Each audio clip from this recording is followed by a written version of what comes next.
thank you for giving me an opportunity to have an interview with you and regarding to event management and C3 related to tourism sector. Let me first introduce myself. I am Jonathan Paso III, currently studying at event management and C3. So I am here with you to ask some question regarding to food industry or catering. Ako si Carl Richard B. Alberto. Nagtatrabaho ako sa Anawa Island View Resort at ako ay isang cook. Yes, sir. So here's the question. First question. Can you walk me through your experience in catering for events? Your Ah, experience. Base sa experience ko, mahirap mag-handle ng, ng catering lalo na sa mga event. Kailangan mo ng unang-una quality ng pagkain at ang staff management. Yan. Thank you, sir. Second question. What type of cuisine are your most experienced in preparing for events? Kadalasan ng cuisine naman na piniprepare namin dyan sa Anahaw ay Filipino cuisine. Yun lang. Thank you, sir. The third one is, can you provide examples of large-scale events you've catered in the past and the challenges you faced? Wedding anniversary, wedding, reunion, birthdays. What are the challenges you faced, sir?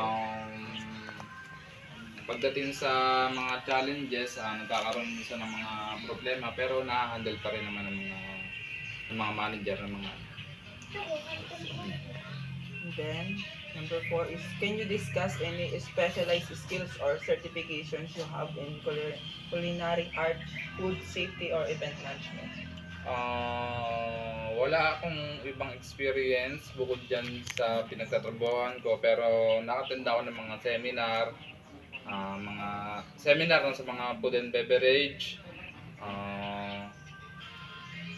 Yun. Okay, sir, thank you, sir. And number 5 is, how do you handle emergencies or unexpected issues during events such as equipment malfunction or staffing shortage? Pagdating sa mga staffing shortage, within the event pa lang, mas maaga pa lang, kumukuha na agad kami ng ibang tao. Kung wari merong mawalan sa amin, magkulang kami ng pagdating sa mga staff management, kumukuha agad kami ng mga on-calls. Tapos pagdating naman sa mga equipment, sinisigurado namin na bago namin gamitin ang mga equipment namin sa kusina, check namin ng maayos. I say thank you po, sir. And then the last one is, why are you passionate about working as a cook for event and what do you hope to contribute to our team? Ang mako-contribute ko lang sa team nyo ay ang attitude. Number 1 is attitude. Kasi nasa tao naman na yung pagiging masipag, pagiging matulungin. Pero yung attitude mo, number 1, para mas madami kang tao na naniniwala sa iyo, napapasunod mo. Para sa akin, attitude talaga ang kailangan ang meron ka. Magandang attitude. So, thank you, sir. And then I have learned key takeaways in this interview. Like for the first is I learned that you should have good attitude to your customers para nga po is para mapalapit po sa mga customers and then magkaroon po ng madaming pa-event po sa inyong company. And then the second one is natutunan ko rin po na yun nga po kapag meron pong staffing shortage is dapat maaga pa lang is naagapan na kumbaga naghahanap ng mga personnel and then focus lang po sa goals.